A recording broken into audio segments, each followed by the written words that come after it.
দেখো, তো আমরা আজকে যেটা শুরু করব সেটা হচ্ছে আমাদের ফার্স্ট কার্বোহাইড্রেট, তার মধ্যে আছে বায়োলজিক্যাল ইম্পর্টেন্স অফ কার্বোহাইড্রেট। তো এটা দিয়ে আমরা শুরু করি, তারপরে আমরা বাকিগুলো ধাপে ধাপে দেখব। চলো, তো ফাংশনস অফ কার্বোহাইড্রেটস মানেই ওখান থেকে তুমি অনেকটা ইম্পর্টেন্স পাবে যদি জেনারেল আমরা এখানে আইডিয়া করতে চাই। তোমরা যদি কেউ একটু পিডিএফ গুলো খুলে দেখেছিলে তাহলে নিশ্চয়ই বুঝতে পারবে। দেখো, সো ফাংশনস অফ কার্বোহাইড্রেটস কিনা, carbohydrate participate in wide range of functions. কিরকম? এক নম্বরে হচ্ছে they are most abundant dietary source of energy, 4 calorie per gram for all organisms. Okay, so that is the main হচ্ছে আমাদের energy source হিসাবে কাজে লাগে। Carbohydrates are precursor of many organic compounds, fat, amino acids, এদের precursor হিসাবে আমাদের এখানে কাজ করবে carbohydrate. Carbohydrates as glycoproteins or glycolipids participate in the structure of cell membrane. এগুলো তোমরা সব জানো ভালো করে নিশ্চয়ই, সেল মেমব্রেন এখন হয়তো ভুলে গেছো। And cellular functions such as cell growth, adhesion and fertilization. So these are the use of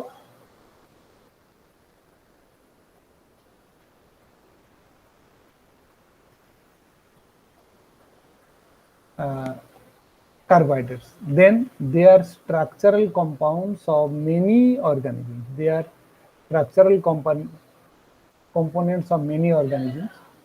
These includes fiber, মানে cellulose যখন তৈরি হবে, of plants, exoskeletons of some insects, the ডানা যেটা আর কি ফড়িং বা এসবের ডানা, and the cell wall of microorganisms. এদের ক্ষেত্রে প্রায় প্রতি ক্ষেত্রেই আমাদের কার্বোহাইড্রেট উপস্থিত থাকতে হয়।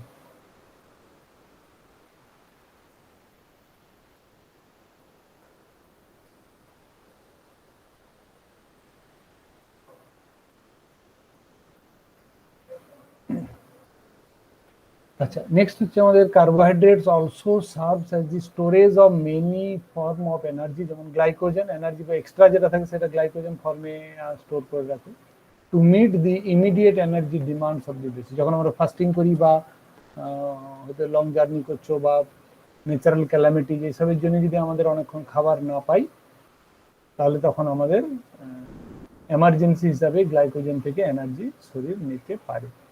So these are the functions of carbohydrates. Next দেখো টেবিলটা দেখো কি লেখা আছে, মনোস্যাকারাইড এন্ড ডাইস্যাকারাইড অ্যাজ বা অফ বায়োলজিক্যাল ইম্পর্টেন্স। ফলে ট্রাইস্যাকারাইড মানে ট্রায়োজ,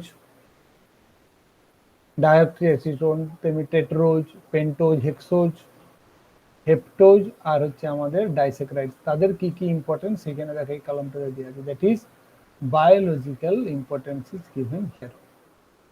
সুতরাং তোমাকে যদি এটা পার্টিকুলার কোনো এক্সাম্পলের বলে সেজন্য আমি টেবিলটাও তোমাদেরকে শেয়ার করে দিয়েছি, এটা জাস্ট পড়লেই হবে তোমাদের। যেমন ধরো যদি তুমি এখানে গ্লুকোজ দেখো, the sugar fuel of life, excreted in urine in diabetes, structural units of cellulose in plants. তোমার ফাংশনগুলো অনেক ক্ষেত্রে আমরা বলতে পারি। আর অকারেন্স কোথায় কোথায় পাওয়া যায় সেগুলো আমরা আগে দেখলাম। ফলে ডিগ্যালাক্টোজোজ convert to glucose, failure leads to galactosemia. সুতরাং এরকম করে আমরা বাকিগুলো দেখতে পারবো। দেখো sucrose most commonly use table sugar supplying the calories. তাহলে these are the biological important যেখানে আছে, সঙ্গে ফাংশন সেটা দেখলে আমাদের এখানটা হবে। তো দিস ইজ ফার্স্ট পার্ট ছিল আমাদের যে বায়োলজিক্যাল ইম্পর্টেন্স অফ কার্বোহাইড্রেটস। আমি ওই জন্য পিডিএফ ফাইলটার নামটাই আমি সেটা করে দিয়েছিলাম, যে যেটা তোমাদের পরে ইয়ে করবে আর কি, পড়লেই হবে। নেক্সট আমাদের যে পার্টটা ছিল, তাহলে নেক্সট পার্টটা আছে আমাদের মেটাবলিজম। ঠিক আছে, মেটাবলিজম এই গ্লাইকোলিসিস বা অ্যালকোহল ফার্মেন্টেশন, ক্রেবস সাইকেল সবগুলোই মেটাবলিজম অফ কার্বোহাইড্রেটস এর মধ্যে পড়বে বা মেনলি গ্লুকোজের মধ্যে পড়বে। তেমনি cellular currency of energy ATP, এইটা সম্বন্ধে আমরা আগে বলিনি, দিয়ে আমি মেটাবলিজমটা আসছি। এটা আমাদের এখানেও দেওয়া আছে, দেখো যে হাই এনার্জি যেটা লেখা ছিল, this is the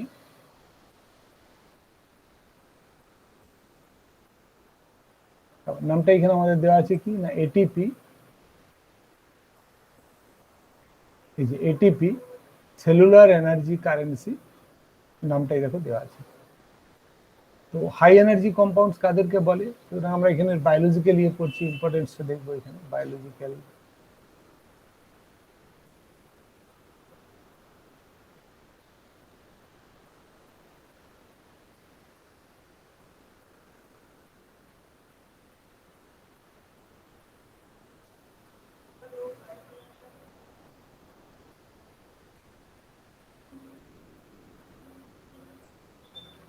Certain compounds are encountered in the biological system which on hydrolysis yield high energy. Yes, yield high energy. On hydrolysis yield high energy.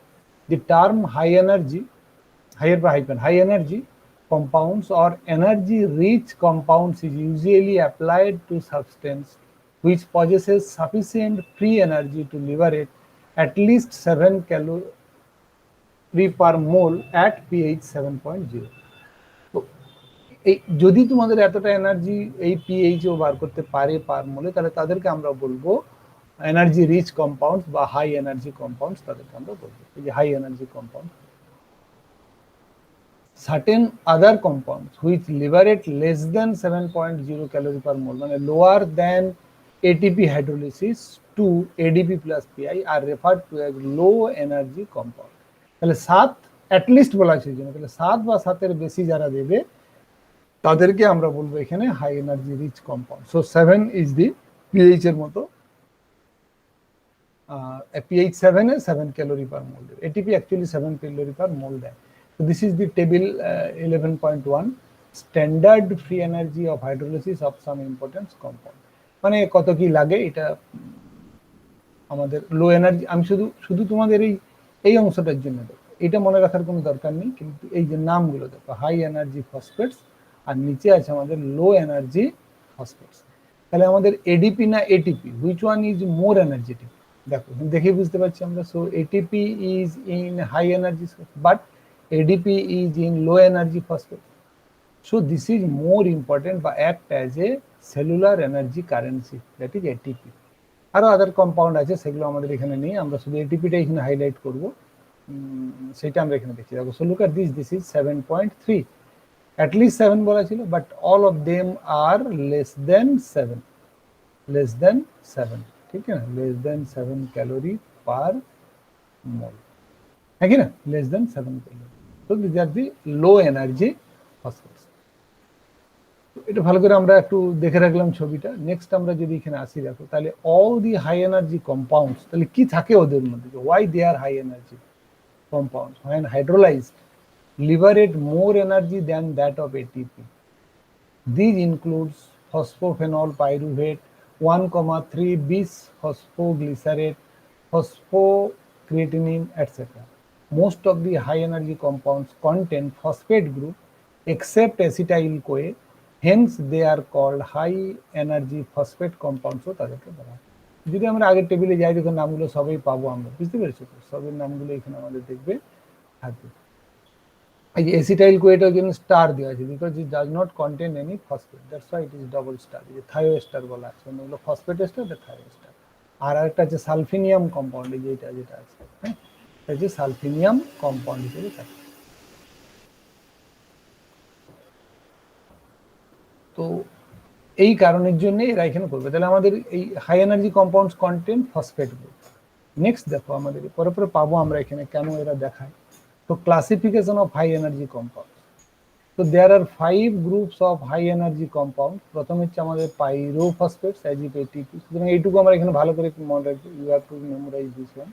ATP কোন ক্লাসে পড়বে না, পাইরোফসফেট ক্লাসে পড়বে।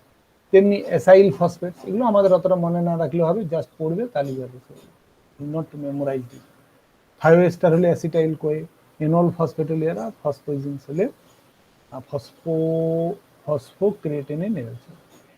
Table 2 give us some more details on the high energy compounds including high energy bonds present in each category. লক্ষ্য করে দেখো। So আমার এখানে এটিপিটা এখানে দেওয়া আছে কি, এটিপিটা এখানে দেওয়া নেই, কারণ এটিপিটার ছবি পরে আমরা পাবো। পাইরোফসফেট চাইতে এটিপি, হ্যাঁ তাই তো দেখলাম, এই যে পাইরোফসফেট চাইতে এটিপি। তাহলে তখন এখানে কি থাকবে না, কার্বন ফসফরাস বন্ড থাকবে। তাহলে এটা হচ্ছে পাইরোফসফেট বলছি, যে এরকম বন্ড থাকবে। অ্যাসাইল হলে এরকম থাকবে, বিস ফসফেট। এনল ফসফেটেজ হলে ও এর সঙ্গে পি থাকবে। থায়াল এস্টার হলে এখানে অ্যাসিটাইল কোয়ে বা অ্যাসাইল কোয়ে। আর গুয়ানিডিও ফসফেটস, তাহলে তখন এন এর সঙ্গে ফসফরাস থাকবে। অল কন্টেন্টস দি ফসফরাস এক্সেপ্ট থায়াল এস্টার। এটা স্ট্রাকচারাল রিলেটেড আমাদের গেল। নেক্সট আমরা আসবো হাই এনার্জি বন্ডস, তাহলে নিশ্চয়ই এর মধ্যে থাকবে। This is high energy bond. এখানে আমি এটিপি স্ট্রাকচারটা বলে তোমাদেরকে ছেড়ে দিতে পারতাম, this is the structure of ATP, কিন্তু তাহলে why it is acts as a cellular energy currency সেটা আমরা বুঝতে পারবো না। সেই জন্য কেন বা কিভাবে এনার্জি আমরা পাই সেটা এখানে দেওয়া আছে দেখো। সো হাই এনার্জি বন্ডস কাদেরকে বলে না, the high energy compounds possesses acid anhydride bonds. এটা ভালো করে মনে রাখতে হবে। মোস্টলি এখানে ফসফো অ্যানহাইড্রাইড বন্ড, মানে ফসফরিক অ্যাসিডের anhydride.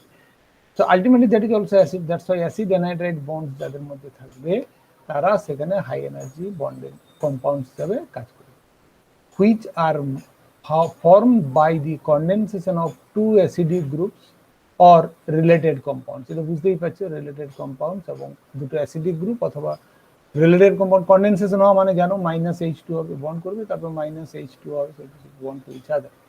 These bonds are referred to as high energy bonds. তাহলে ওই বন্ডগুলোকে তখন আমরা বলবো এখানে high energy bond. Since the free energy is liberated when these bonds are hydrolyzed, that's why they are high energy. Okay, free energy is liberated bond পাবো। Lippmann suggested that symbol, এত এই সিম্বলটা ভালো করে খেয়াল করবে, পরে সিম্বলটা পাবো আমরা। সিম্বল দিস ওয়ান আর কি, এরকম করে this symbol to represent, symbol এত to represent high energy bond. For instance, ATP written as AMP, একটা ফসফরাস এখানে, তারপর একটা এমনি বন্ড, তারপর এমনি। তো this two bonds are high energy bond. যদি আমরা আগে এটিপি ছবিটা এখানে দেখি, তাহলে এখানেও দেখো পাবো কি আছে না, রাইবোজ, এটা অ্যাডিনোসিন হবে, তো অ্যাডিনোসিন ট্রাইফসফেট। তাহলে এই একটা পি এর সঙ্গে দেখো, this one is high energy bond and this one is another high energy. হয়ে গেল? তাহলে এই দুটো হাই এনার্জি বন্ড এখানে পরপর এখানে আমার থাকবে। তাহলে স্ট্রাকচার অফ এটিপি, অ্যাডিনোসিনের স্ট্রাকচার জানো তোমরা, রাইবোজ কিভাবে লিখতে হয় শিখেছি আমরা, তারপরে পরপর এটিপি স্ট্রাকচারটা একটুখানি দেখে রাখবো। দেন হচ্ছে ATP the most important high energy compound. তার মানে অ্যাকচুয়ালি এটিপি আমাদের এখান থেকে স্টার্ট হলো, বাকি আমরা এটিপি টুকটাক বলেছি স্ট্রাকচার বেসে, but why this one is called the high energy. So adenosine triphosphate, ATP, is a unique and the most important high energy molecule in the living cells. It consists of an adenine, a ribose and a triphosphate moiety. আমরা ছবিতে দেখলাম তার আগে। ATP is a high energy compound due to the presence of two phosphoanhydride bonds, the phosphoric acid anhydride bonds, in the triphosphate unit. ATP serves as energy currency of the cell, as is evident from ATP ADP cycle. তো ATP ADP cycle বলতে আমরা কি বুঝি সেটা একটু দেখি। Already আমরা দেখেছি এডিপি যে লো এনার্জি মলিকিউল, এতে দেখেছি table. So the hydrolysis of ATP is associated with the release of a large amount of energy. Sorry, by 7.3 term of freedom. This one is called the inorganic phosphate. Eh? PI is termed as inorganic phosphate. So the energy liberated is utilized for various processes like muscle contraction, active transport, etc. ATP can also act as a donor of high energy phosphate to low energy compound. তাহলে high energy phosphate থেকে low energy কম্পাউন্ডও দিতে পারে ওখানে এনার্জিটা, to make them energy rich. ওই জন্য ADP থেকে এটিপি তৈরি করতে পারি আমরা, make them energy rich. On the other hand, ADP can accept high energy phosphate from the compounds possessing higher free energy content to form the ATP. ADP থেকে আমরা ADP পাই, সুতরাং that is called the cycle. So it's called ADP ATP cycle. So ATP serves as an immediately available energy currency of the cell, which is constantly being utilized and regenerated. This is represented as ATP ADP cycle. ছবিটা দেখবো একটু, আসছে এখন ATP ADP cycle. The fundamentals of basis of energy exchange reactions in living system 11.2 দেওয়া আছে। The turnover of ATP is also very high. মানে value দেওয়া নেই, সুতরাং ভ্যালু মনে রাখার দরকার নেই। তো ADP ATP সাইকেলটা কি করছে এখানে, অক্সিডেটিভ ফসফোরাইলেশন। তাহলে অক্সিডেটিভ ফসফোরাইলেশন মানে কি হলো, লেশন মানে যোগ হওয়া, যেমন হাইড্রেশন ইয়ে সেরকম। তাহলে এটিপির সঙ্গে এখানে আমাদের ফসফরাস যোগ করলে এটিপি হবে। আর সাবস্ট্রেট লেভেল ফসফোরাইলেশন হচ্ছে এখানে, কোথা থেকে ফসফেটটা পাচ্ছে সেটা আমরা এখান থেকে পাওয়া, দেখো ক্রিয়েটিনিন পি থেকে ক্রিয়েটিনিন হয় আবার এখানে ঘুরতে থাকে। তাহলে এবারে এটিপি যখন এডিপিতে চলে যাবে তখন একটা ফসফেট বন্ড এখানে ব্রেক করলো, সঙ্গে এখানে এনার্জি থাকবে। এটিপি থেকে এডিপি প্লাস এটা যখন হবে, প্লাস এখানে আমাদের এনার্জি হবে ওই -7.3, সেটা ছাড়বে। সেই এনার্জিটা আমরা বিভিন্ন কাজে লাগাবো। কি কাজে না, এইসব কাজে লাগাবো, muscle contraction, active transfer, biosynthesis, phosphorylation. তাহলে আর এটিপি থেকে যে ফসফরাসটা যখন আমাদের ছাড়বে, মানে যে ফসফেটটা ছেড়ে দিচ্ছে আর কি, ঠিক আছে, এডিপি হওয়ার সময়, সেই ফসফেটটা ক্রিয়েটিনিন নিয়ে নেবে প্রথমে। যে ক্রিয়েটিনিন প্রথমে নিয়ে নেবে, দ্যাট ইজ প্লাস ফসফেট। এখানে ক্রিয়েটিনিন প্লাস ফসফেট তৈরি করবে creatine P. That creatine P then probably enzyme presence হবে, in presence of enzyme it again creatine and phosphate. এই যে ফসফেটটা তৈরি হলো, that is actually inorganic phosphate, that will now goes to here. তাহলে it will be a cycle. এই ফসফেটটাও আমাদের তখন পুনরায় আবার যে ফসফেটটা ছেড়েছিল সেইটাকে ঘুরিয়ে আবার এখানে নিয়ে আসে, তার জন্য substrate level phosphorylation. ADP plus inorganic phosphate we got the ATP. That is the cycle, ADP ATP cycle. ATP cycle sources and utilization ability. Note that P bonds does not exist in the free form, but it is only transferred. Transfer করবে। Next আমরা বলতে ATP acts as an energy link between the catabolism and the anabolism. Catabolism কাকে বলে? এটা দুটো মেটাবলিজমের ভাগ actually. মেটাবলিজমকে আমরা দুভাগে ভাগ করতে পারি, আমার একটু পরেই আছে, আমরা এরপরে মেটাবলিজম আরম্ভ করব। তো মেটাবলিজমে energy link between catabolism and anabolism. Catabolism মানে ডিগ্রেডেশন অফ মলিকুলস, মানে বড় মলিকুল থেকে ছোট মলিকুল কাটা আর কি, হ্যাঁ, বড় মলিকুল থেকে ছোট মলিকুল। আর অ্যানাবলিজম মানে হচ্ছে ছোট মলিকুল থেকে বড় মলিকুল তৈরি করা। তো this is the energy giving process, এই এনার্জি কনজিউমিং প্রসেস না। বড় থেকে ছোট হচ্ছে মানে এনার্জি এখান থেকে পাবো। আর এই অ্যানাবলিজম যখন হবে তখন it will be energy demanding process, এর জন্য আমাদের এনার্জি লাগবে, ঠিক আছে। সেই জন্য এটিপিটা এখানে ওই কাজটা করে, energy link between this two. একে সময় নেবে আর এর সময় আবার দরকার হলে দেবে, that's why this is called energy link. So how ATP can be synthesized, that is the last part here. ATP can be synthesized in two way, that is oxidative phosphorylation, কোথায় হয় তোমরা জানো, আমরা পরে পড়বো oxidative phosphorylation. This is the major source of ATP in aerobic organisms. Okay, aerobic organisms এর ক্ষেত্রে আমাদের oxidative phosphorylation দিয়ে হবে।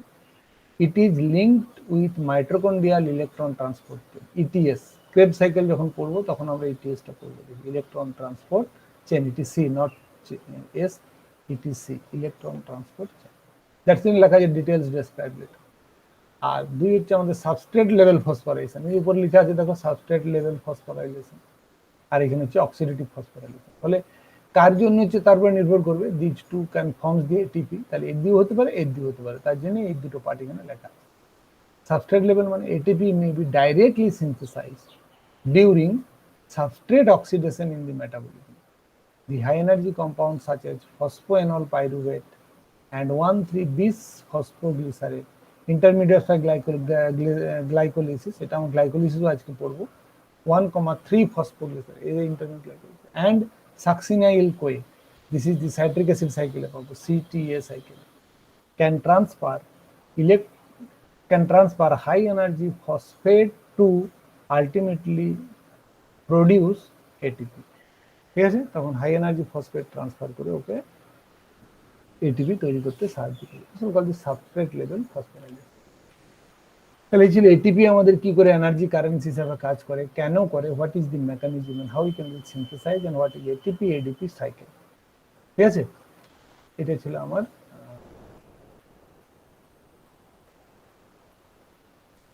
এই পার্টটা, that is cellular energy currency, that is ATP. Next আমরা এরপর আসবো মেটাবলিজম। ওকে, মেটাবলিজম তারপর গ্লাইকোলিসিস। আজকে এই গ্লাইকোলিসিস অবধি পড়ানোর ইয়ে আছে, দেখা যাক কতদূর হয়। তো নাও কাম টু দি মেটাবলিজম। লেখা হয়েছে মেটাবলিজম অ্যান্ড গ্লাইকোলিসিস, একসঙ্গে করা আছে বলে আমি বুঝতে পারছি তোমাদের সময় হয়নি কারোর এই দেখার, যাই হোক ঠিক আছে।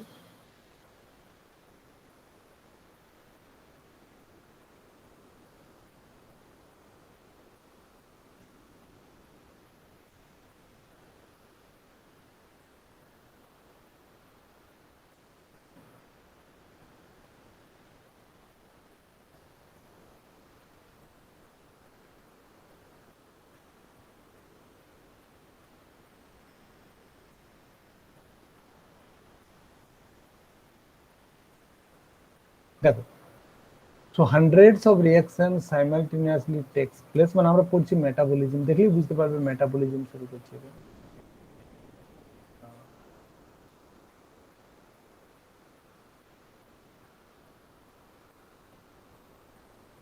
Metabolism. So hundreds of reactions simultaneously takes place in a living cell in a well organized and integrated manner. This entire spectrum ওই জন্য মানে শুধু একটা দিয়ে হবে না, অনেকগুলো ইয়ে থাকবে আর কি, সেজন্য spectrum, entire spectrum of chemical reactions occurring in the living system are collectively referred to as metabolism. So that is the definition of metabolism.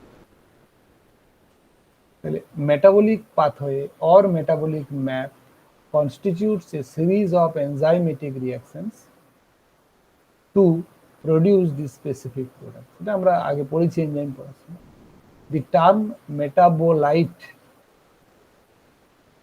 is applied to a substrate, স্বাভাবিকভাবেই তাই, যে হবে যার মেটাবলিজম হবে সবে metabolite, or an intermediate or a product in the metabolic reaction. সবাইকেই প্রায় মেটাবলিট বলা আছে, তবে ইন্টারমিডিয়েট কেও বলতে পারে, অনেক সময় প্রোডাক্টকেও আমরা বলতে পারি।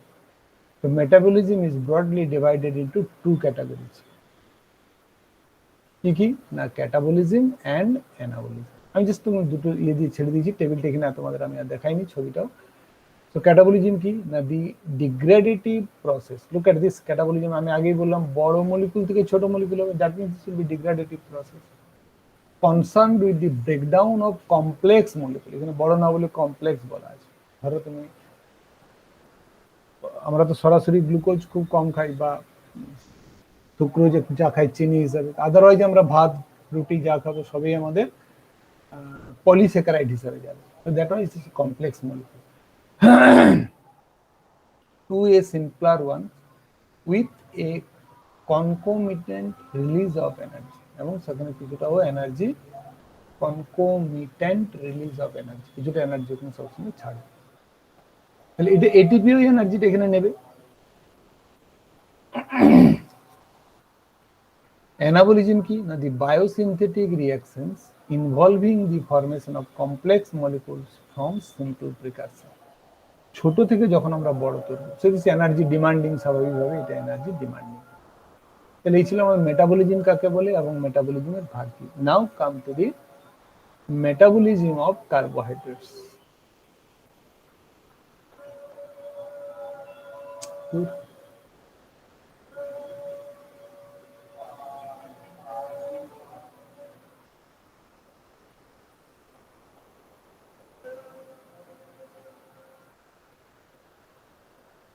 আচ্ছা, এটা মেটাবলিজমই হলো, হ্যাঁ, এসএম, মেটাবলিজম অফ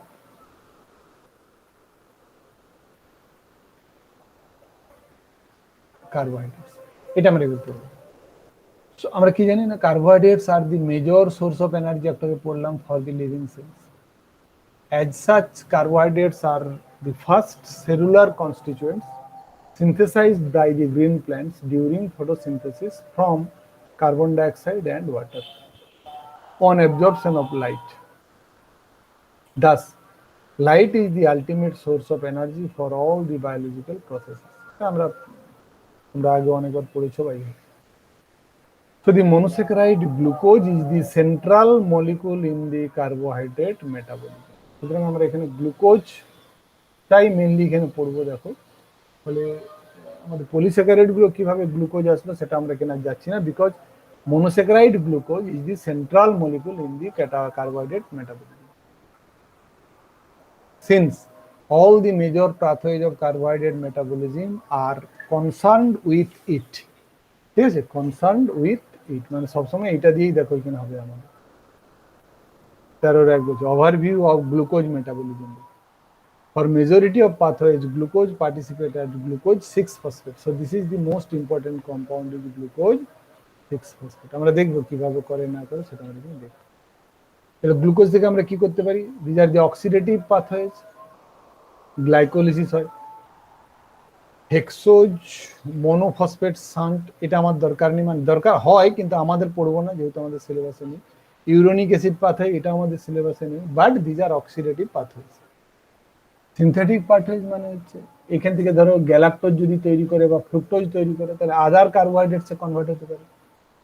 গ্লাইকোজেনেসিস হতে পারে, লাইপোজেনেসিস মানে সিনথেসিস অফ ফ্যাট, আর হচ্ছে নন এসেন্সিয়াল অ্যামিনো অ্যাসিড এখান থেকে তৈরি হতে পারে। So these are actually the central hub. That's why glucose is so important for us in the metabolism system of a living cell. So glucose is utilized as a source of energy. Glucose is utilized as a source of energy. It is synthesized from non-carbohydrate precursors and stored as glycogen to release glucose as and when the need arises. আমরা আগেও বললাম, the other monosaccharides important in carbohydrate metabolism are fructose, galactose and mannose. মানে অন্য আমাদের যেগুলো আরো কাজে লাগে সেগুলো হচ্ছে এই তিনটে, কিন্তু আমরা এখানে গ্লুকোজটাই মেনলি পড়বো, বাকিগুলো আমরা এখানে দেখবো না। বইটাতে সবই দেওয়া আছে কিন্তু সবগুলো আমরা এখানে পড়বো না, ঠিক আছে। আচ্ছা, সত্যালোক, আফ্রিদি, গৌরাঙ্গ, ইশিকা, বৃহস্পতি, অতসী আর অর্জুন।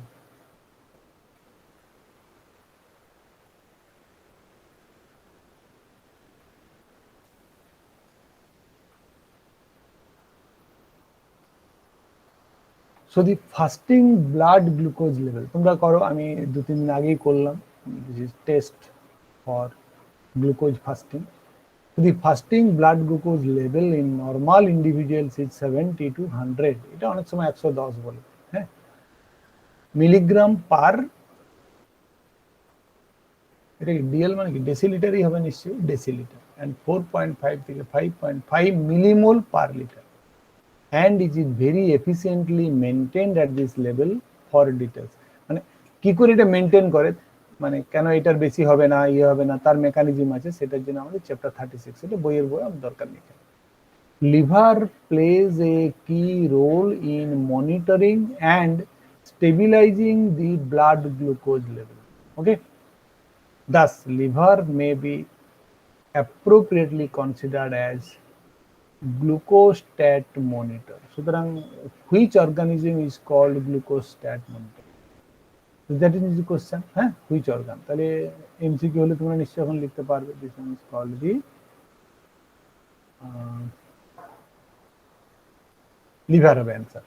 ঠিক আছে, ধরো লিভার, কিডনি, প্যানক্রিয়াস এরকম করে দেওয়া থাকে, সেক্ষেত্রে আমাদের অপশন দিতে হবে এখানে লিভার। আচ্ছা, now major pathways of carbohydrate metabolism. তো important pathways of carbohydrate metabolism listed, glycolysis এটা আমাদের সিলেবাসে আছে, সাইট্রিক অ্যাসিড সাইকেল সিলেবাসে আছে, বাকিগুলো হবে কিন্তু আমরা এগুলো এখন পড়বো না। ঠিক আছে, এগুলো যারা বায়োলজিতে পড়েছে বা 12 তোমাদের একটু একটু সবগুলোই পড়া ছিল, আমার এই দুটো এখানে ডিটেলসে পড়বো। So the glycolysis is also known as Embeden-Meyerhof pathways, the oxidation of glucose to pyruvate and lactate. Look at this oxidation. আমরা এখানেও তাই দেখলাম, that is oxidative pathways. এই যে this is oxidative pathways এর মধ্যে ছিল আমাদের glycolysis. Now citric acid cycle, also known as Krebs cycle or tricarboxylic acid cycle. That's why TCA cycle, tricarboxylic acid, তার জন্য একে TCA সাইকেলও বলা হয়। So the oxidation of acetyl CoA to carbon dioxide, তাহলে এখান থেকে আমাদের কি হবে না, অ্যাসিটাইল কোয়ে কে কি করে আমরা কার্বন ডাইঅক্সাইডে কনভার্ট করব। তো Krebs cycle is the final common oxidative pathway for carbohydrates, fats, amino acids through acetyl CoA। তাহলে এখান থেকে আমরা কি পাচ্ছি, তাহলে কার্বোহাইড্রেটও আমাদের কোয়েতে কনভার্টেড হবে, আলটিমেটলি ফ্যাটসও গিয়ে আমাদের অ্যাসিটাইল কোয়েতে কনভার্টেড হবে, অ্যামিনো অ্যাসিডও যদি তোমার এনার্জি দেওয়ার দরকার হয় বা কমন অক্সিডেটিভ পাথওয়ে, সবাই অ্যাসিটাইল কোয়ে হিসাবে আসবে, and that is the entry point of Krebs cycle. সবগুলি অ্যাসিটাইল কোয়ে হিসাবে আসে, দেখবে that is the C2 carbon, C2 carbon, আর এখানে তোমার C4 কার্বন আছে, এখানে ওই C2 কার্বনটা এখানে আসে, এইখানে এই C4 কার্বনের সঙ্গে জুড়ে, বুঝতে পেরেছি, C4 carbon let's call oxaloacetate and then give this C6। এইভাবে Krebs সাইকেলে this is the entry product in the Krebs cycle.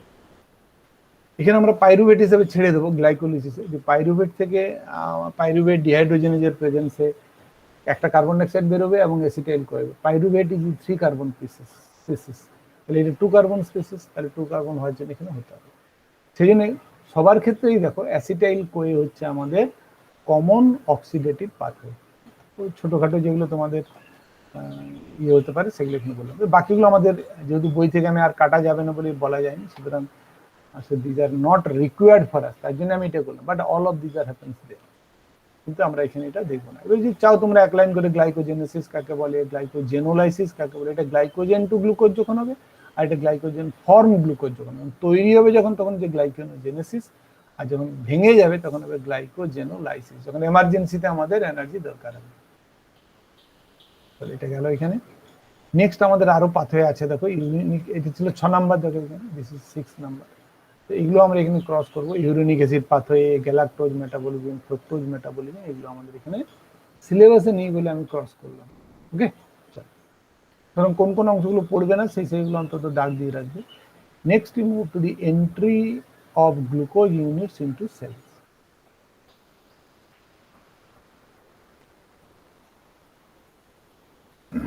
Entry of glucose into cells. Now glucose concentration is very low in the cells compared to the plasma. প্লাজমাতে যা থাকবে সেলে কিন্তু তার তুলনায় কম থাকে, very low in the cells compare to plasma. Plasma মানে ব্লাডের সঙ্গে আমাদের যেটা থাকে, for humans 100 milligram per decilitre. একটু পরে আমরা দেখলাম আপ টু 100, এই যে লেখা ছিল না 70 to 100 গ্লুকোজ কতটা থাকে, এই যে 70 to 100 মিলিগ্রাম পার ডেসিলিটার, সেটা। However, glucose does not enter the cell by simple diffusion, মানে গ্যাসের মধ্যে ডিফিউশন করলে ঢুকে গেল তা কিন্তু নয়। Two specific transport systems are recognized for entry of glucose into the cells. প্রথম হচ্ছে insulin independent transport system of glucose, insulin independent.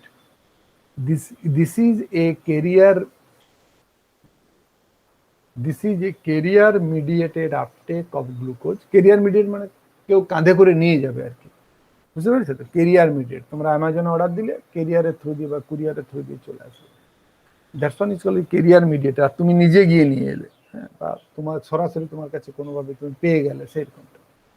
This carrier mediated uptake of glucose, which is not dependent on the hormone insulin. This is operative in hepatocytes, erythrocytes and brain. তাহলে কোথায় কোথায় operate করে সেটা আমরা এখানে দেখব। সুতরাং হেপাটোসাইটিস, এরিথ্রোসাইটিস এবং ব্রেন, এখানে আমাদের এটাই জানা। আর 2 নম্বরে কি করবেন, insulin dependent transport system. This occurs in muscle and adipose tissue. Muscle and adipose টিস্যুতে আমাদের ইনসুলিন ডিপেন্ডেন্ট ট্রান্সপোর্ট সিস্টেম। তাহলে গ্লুকোজ ট্রান্সপোর্টার্স কে কে না, in recent years at least 6 glucose transporter, এগুলো নাম 1 to 5 অ্যান্ড 6টা বাদ দিয়ে GLUT in the cell membrane have been identified. They exhibit tissue specificity. They exhibit tissue specificity. তাহলে 8টা যেখানে পাবো 2টা সেখানে পাবো না, 3টা যেখানে পাবো 4টা সেখানে পাবো না, that is tissue specificity. For instance, GLUT1 is abundant in কি আছে, erythro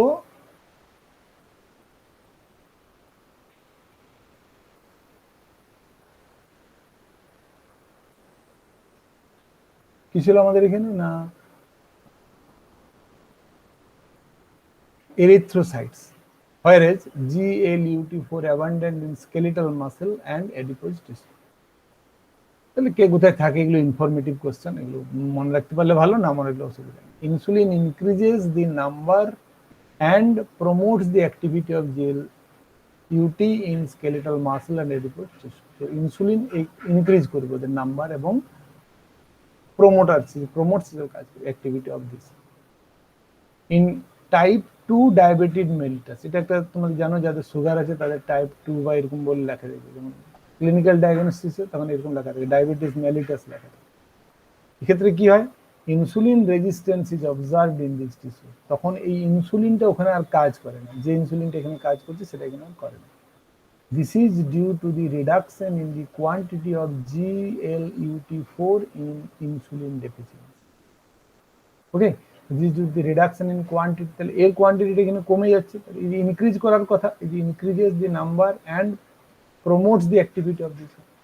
তাহলে নাম্বারটা এখানে না বাড়ার জন্য রিডাকশন করবে, মানে কমে যাবে, অ্যান্ড যতটা গ্লুকোজ ওখানে যাওয়ার কথা ততটা থাকবে না, টিস্যুতে যাওয়ার কথা ততটা ব্লাড সুগারে থাকবে, দ্যাটস ওয়াই এক্সেস হতে থাকবে তখন, and the patients are called the diabetes mellitus. So this one was the overview of the metabolism of glucose. Metabolism of glucose আমরা শুরু করেছিলাম, আর এখানে ছিল মেটাবলিজম অফ কার্বোহাইড্রেটস, তার মধ্যে গ্লুকোজটাই আমাদের মেইন। নেক্সট আমরা যেটা আসবো সেটা হচ্ছে আমাদের গ্লাইকোলিসিস। কিন্তু গ্লাইকোলিসিস তোমরা প্রায় সবাই পড়েছো, 100% স্টুডেন্ট তোমরা গ্লাইকোলিসিস পড়ে এসছো, আমি শিওর একদম, তাই না? 11ও পড়েছো, একদম প্রয়োজনে 12ও পড়েছো, 9ও বোধহয় ছিল, কি হ্যাঁ কি না?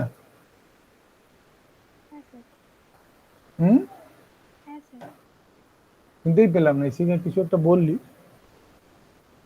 পড়েছি ওটাই বলছি। হ্যাঁ পড়েছি ওটাই বলছি। হ্যাঁ হ্যাঁ ঠিক আছে। তো গ্লাইকোলিসিস কিভাবে হয়, এখানে অনেক ডিটেলস বড় করে মানে সব দেওয়া আছে, সবগুলো করার দরকার, যেমন ক্রস করে দিলাম সেরকম এখানে আমি ক্রস করে দেবো। তো সরাসরি দেখো গ্লাইকোলিসিস কিভাবে হয় না, মেটাবলিজম কার্বোহাইড্রেটস এর মধ্যেই আছে আমাদের। তাহলে এইখান থেকে হচ্ছে গ্লুকোজ আর ফ্রুক্টোজ কিভাবে কাজ করে, তাতে ফ্রুক্টোজ 6-বিসফসফেট কিভাবে কন্টিনিউজ টু নেক্সট পেজ, দিয়ে আমাদের পরের পেজ পর্যন্ত ল্যাকটেট, দিস পাইরুভেট পর্যন্ত আমাদের এখানে হচ্ছে মেন আমরা দেখতে পাই। কোনো কোনো ক্ষেত্রে আমাদের ল্যাকটেট তৈরি হয়ে যায়, সেটা এখানে আসে। তো এই হচ্ছে আমাদের পাইরুভেট এন্ড ল্যাকটেট লেখা ছিল, দেখবে গ্লুকোজের ক্ষেত্রে গ্লুকোজ এইখানে দেখো লেখা আছে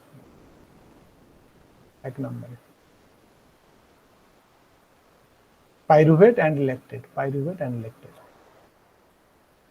তো শুরু করি আমরা এখন যেটা, সেটা হচ্ছে গ্লাইকোলিসিস। তাহলে গ্লাইকোলাইসিস মানে কি, ভাঙা, তাহলে গ্লুকোজকে ভাঙা হলে হবে glycolysis. So glycolysis is derived from Greek word glykos, that is sweet or sugar, আর lysis মানে হচ্ছে dissolution. It is a universal pathway in the living cell. The complete pathway of glycolysis was elucidated in 1940. This pathway is often referred to as এর নামটা আমরা আগে পেয়েছি, Embden Meyerhof pathway, EM pathway বলা হয়, in the honour of two biochemists who made a major contribution to the knowledge of glycolysis. So glycolysis is defined as the sequence of reactions. So this is the important sequence of reactions. There are 10 reactions থাকবে, converting glucose অথবা glycogen to pyruvate or lactate with production of ATP. যদি এখানে কম product, এখানে ATP হবে, কিন্তু ATP production এখানে আমরা হবে।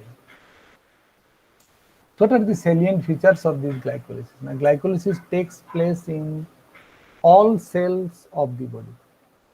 The enzyme of this pathway are present in cytosomal fraction of the cell. Enzyme গুলো কোথায় থাকে? তাহলে সাইটোসোমাল ফ্র্যাকশন এখানে থাকবে। তো glycolysis occurs in absence of oxygen, that is important. Anaerobic or in presence of oxygen, that is called aerobic. So lactate is the end product. ভালো করে দেখো, lactate is the end product in anaerobic oxygen. কখন তৈরি হয় বলতে পারবে কেউ? lactate কখন তৈরি হয়ে যায়? প্র্যাকটিক্যাল এক্সপেরিয়েন্স বলছি আমি।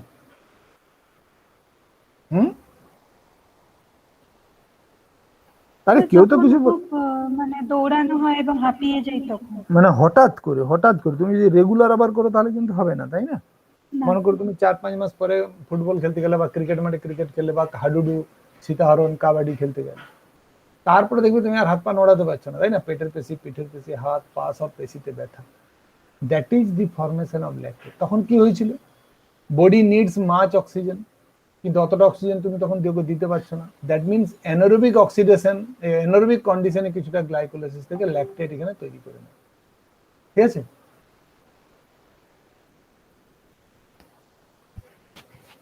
তাহলে এখানে কি হবে? Lactate is the end product under anaerobic oxidation, anaerobic condition. বুঝা গেল?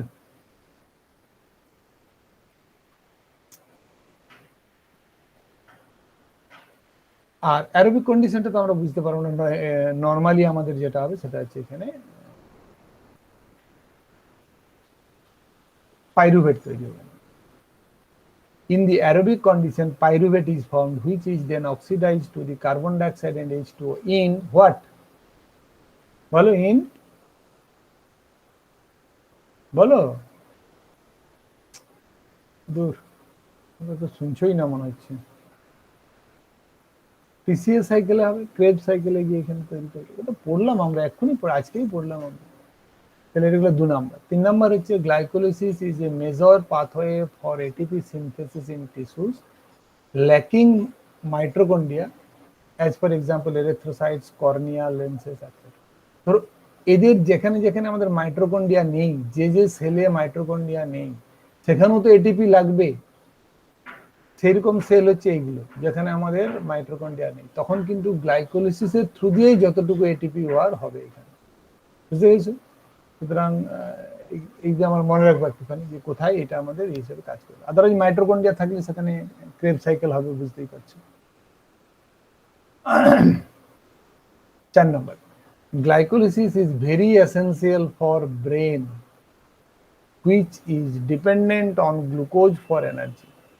The glucose in brain has to undergo glycolysis before it is oxidized to carbon dioxide and H2O.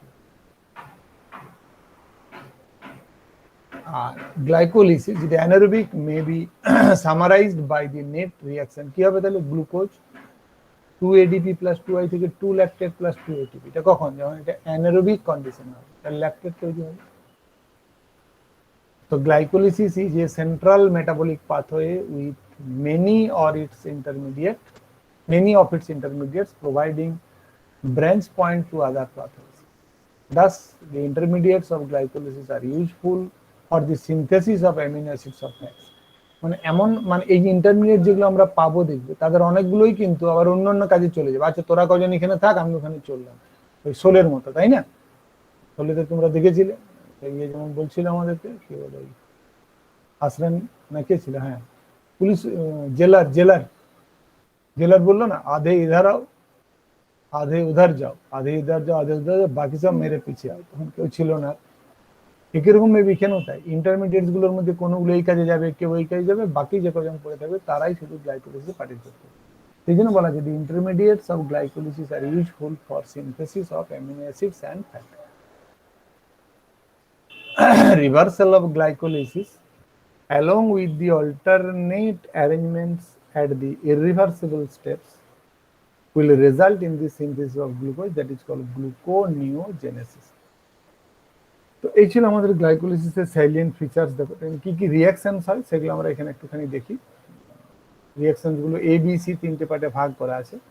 মোট আমি বলেছিলাম 6টা, 10টা স্টেপ হবে। দেখো 6 10, এই যে 10 নাম্বার 10, তাই না? This is number 10 step. সুতরাং মোট 10টা স্টেপে আমাদের রিঅ্যাকশন গুলো হয়। তো কিরকম ভাবে হবে?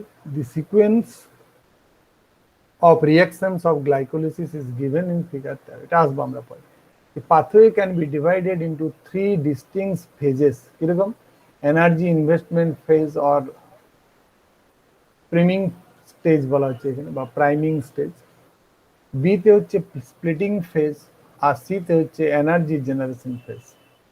So the equations sequence of reactions are discussed below. তাহলে এনার্জি ইনভেস্টমেন্ট ফেজ মানে এ তে কোন কোনগুলো আছে? Glucose is phosphorylated to glucose 6 phosphate. দেখো গ্লুকোজ 6 ফসফেট, আমরা আগেই বলেছি ফসফরিক বা ফসফেট বন্ড তৈরি যখনই হবে, অ্যামাইড টাইপের বন্ড, তখনই তার মধ্যে এনার্জি স্টোর হবে। That's why this is energy investment phase. But enzyme, that is hexokinase, by hexokinase or glucokinase, both are isoenzyme, দুজনেই প্রায় একই রকম, সেজন্য দুজনকে ব্যবহার করা যায়। তো দিস ইজ অ্যান ইররিভার্সিবল রিঅ্যাকশন। পরে আমাদের আছে কোনটা কোনটা ইররিভার্সিবল, কোনটা কোনটা রিভার্সিবল, পরে আমরা পাবো। এই যে ইররিভার্সিবল স্টেপস ইন গ্লাইকোলিসিস, আমি এখানে একটু স্টপ করে দিয়েছি। দেখো এই যে হেক্সোকাইনেজ দিয়ে প্রথম স্টেপটা এখানে ইররিভার্সিবল, ফলে ওখানে কেউ পাবে, এখানেও তুমি নোটগুলো করে করে যেতে পারো, উইচ স্টেপস আর ইররিভার্সিবল। একটা এরো দেওয়া থেকে দেখো এখানে দুদিকে দুমুখ এরো দেওয়া আছে, that means this will be reversible arrow. কোন কোনগুলো রিভার্সিবল, কোন কোনগুলো will reversible. So reversibles are in thick single headed arrow, এইভাবে আমাদের এখানে থাকবে। So this is an irreversible reaction dependent on ATP and Mg2+. The enzyme hexokinase is present in almost all the tissues. It catalyzes the phosphorylation of various hexose, fructose, mannose, etc. Has low Km for substrate, about 0.01 mm, and it is inhibited by glucose 6 phosphate. Glucose 6 phosphate পরে হলে এনজাইমের rate এখানে কমতে থাকে। তো glucokinase present in liver catalyzes the phosphorylation of only glucose, has high Km values and is not inhibited the glucose 6 phosphate. Due to এটা আমাদের অত দরকার নেই, এগুলো আমাদের স্টেপস গুলো এখানে পড়বো। দেখো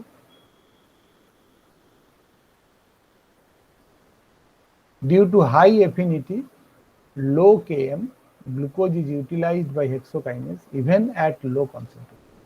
Whereas glucokinase acts only at higher level of glucose after meal when blood glucose concentration is above 100 milligram per ml.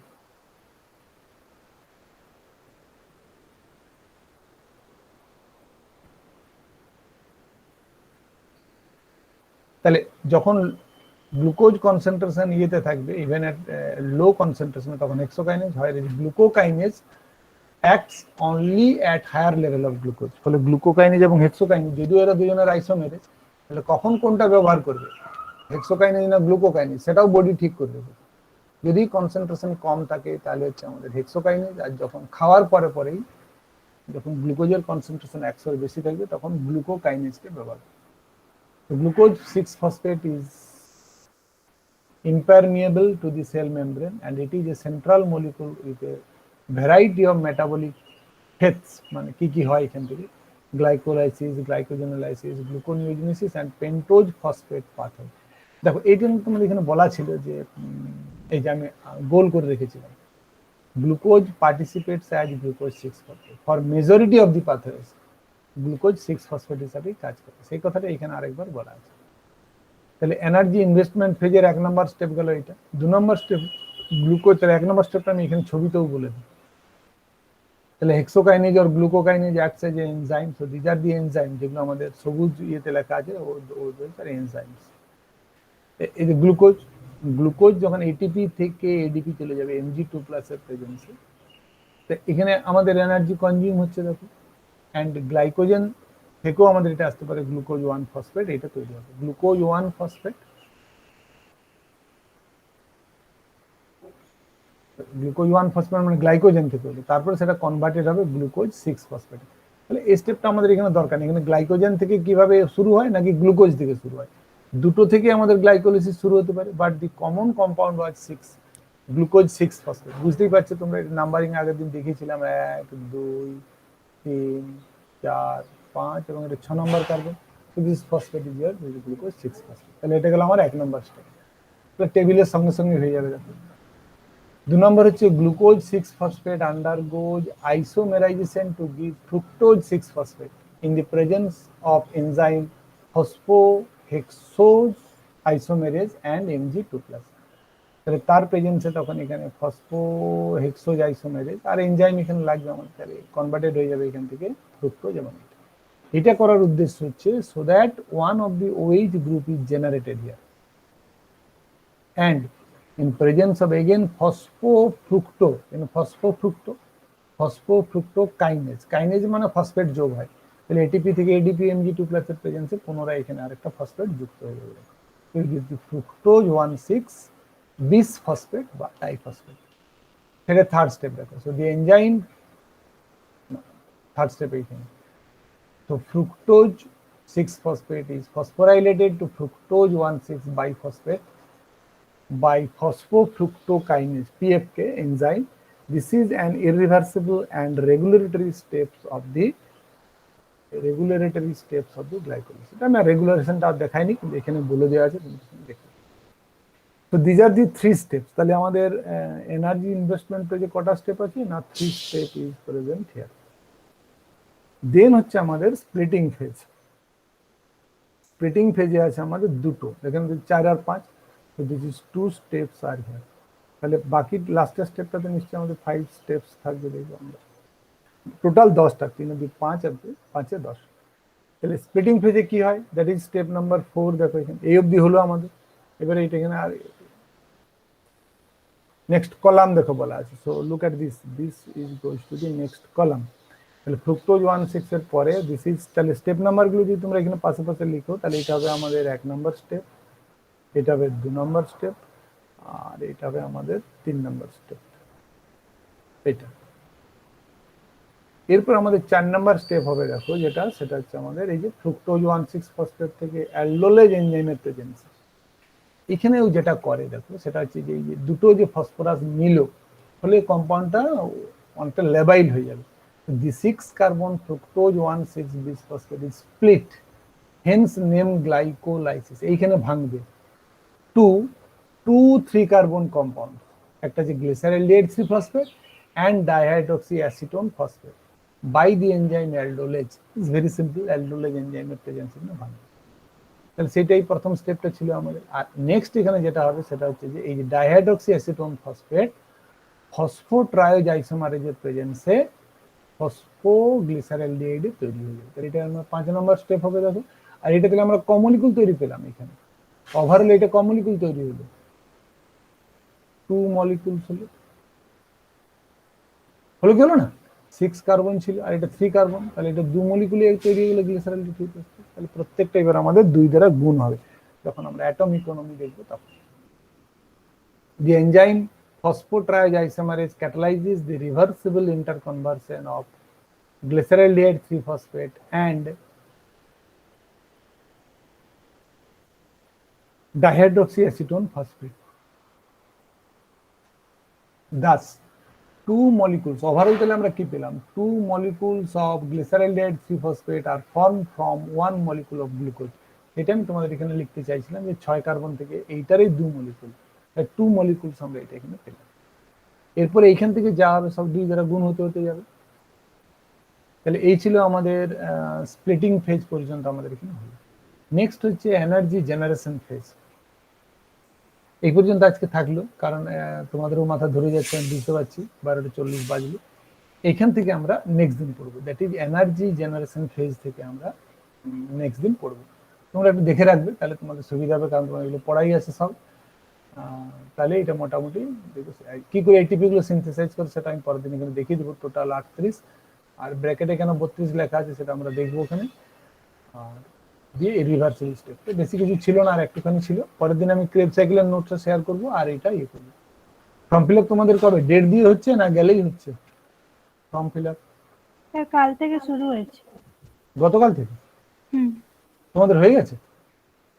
মানে অনলাইনে তো এমনি ঘরে বসে করতে হচ্ছে, তারপরে কলেজ যেতে হবে যে কোনো দিন 22 তারিখের মধ্যে। আচ্ছা ঠিক আছে, তাহলে এখন একটু প্রথমের দিকে ভিড় বেশি থাকবে, পরে পরে গেলেও হবে। তো সেরকম হলে বলবে, যদি বেশিরভাগ জনই তোমরা ভর্তি হতে আসো, তাহলে একদিনে আসলে তাহলে ক্লাসের টাইমটা আমি সেভাবে ইয়ে করবো। হ্যাঁ, না আজকে কিছু জন গেছে, আবার সোমবার কিছু জন যাবে সেটা তো ওইরকম। আমাকে বলতো তো না, যে স্যার আজকে আমরা যাচ্ছি, তাহলে আমি সন্ধ্যের দিকে করতাম অ্যারেঞ্জ ক্লাসটা। তো তোমরা তো কেউ কিছু লিখোই নি, না লিখলে কি করে হবে? চলো ওদেরকে বলবে, আমি ইউটিউবে তোমাদেরকে শেয়ার করে দেবো, ওরা যেন লিঙ্কটা থেকে দেখে নেয়। হ্যাঁ ঠিক আছে। তো পরের দিন আমরা তাহলে এখান থেকে শুরু করবো, এনার্জি জেনারেশন ফেজ থেকে শুরু করবো। তোমরা তোমাদের যে গ্রুপ আছে সেখানে লিখে দেবে যে যারা আজকে ক্লাস করিসনি ইউটিউব লিঙ্কটা ফলো করতে পারে। আমি ইউটিউবে জেনারেট করবো ভিডিওটা, তারপরে পাঠিয়ে দেবো। শোনো টুডে